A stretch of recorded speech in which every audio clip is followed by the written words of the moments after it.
सिख पंथ वाले 19 नवंबर तो बाद एयर इंडिया च सफर नहीं करना, जान नू खतरा हो सकता है। आतंकी पन्नू ने वीडियो जारी कर इससे 1984 के सिख दंगों का बदला लेने की बात कही।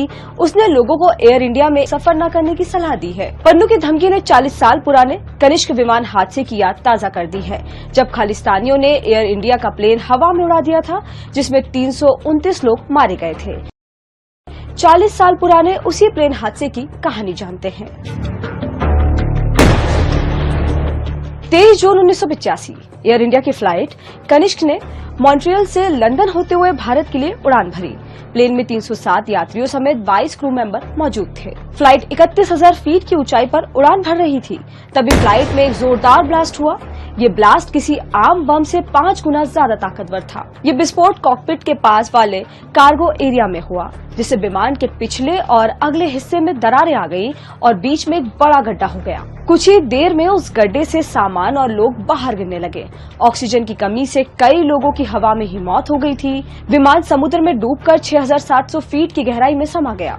329 लोगों में से केवल 141 लोगों के ही शव मिले थे। जब एयर इंडिया की फ्लाइट हवा में थी, तब टोक्यो एयरपोर्ट पर भी धमाका हुआ।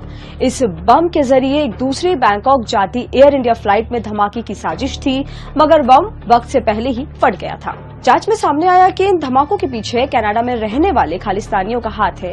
ये ऐसा मंजर था जिसे भुला पाना किसी के लिए भी मुश्किल था। इस प्लेन हादसे को बड़ी सोची समझी साजिश के साथ प्लान किया गया था। मनजीत सिंह नाम के एक व्यक्ति ने एयर इंडिया की फ्लाइट में सिक्योरिटी चेक से बचकर बम से भरा बैग रख दिया था। खालिस्तानियों ने इतनी बड़ी साजिश क्यों रची थी? दरअसल खालिस्तानी समर्थक 1984 में हुए ऑपरेशन ब्लू स्टार से बेहद नाराज थे। 1985 में राजीव गांधी अमेरिका के दौरे पर जाने वाले थे और ऑपरेशन ब्लू स्टार की पहली बरसी भी नजदीक थी। कनाडा में बब्बर खालसा नाम के सिख चरमपंथी संगठन पर खास नजर रखी गई थी, जिसका मुखिया तलबिंदर सिंह परमार था। इस संगठन का उद्देश्य सिखों के लिए एक अलग देश खालिस्तान की मांग था।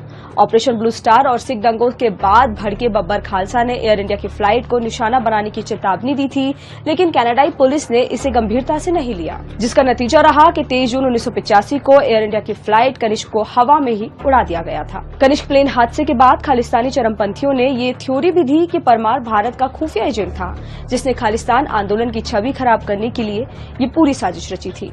हालांकि भारत में जैन कमीशन ने अपनी रिपोर्ट में पाया कि परमार कई बार राजीव गांधी की हत्या की प्लानिंग भी कर चुका था। हादसे को 40 साल बीत चुके हैं। कनाडा पुलिस के सामने कई सुराग थे, लेकिन वो नजरअंदाज करती रही और आज भी उस प्लेन हादसे में मारे गए लोगों के परिजनों को न्याय नहीं मिल पाया है। देश दुनिया की और बड़ी खबरों के लिए देखते रहें शब्द चक्र न्यूज।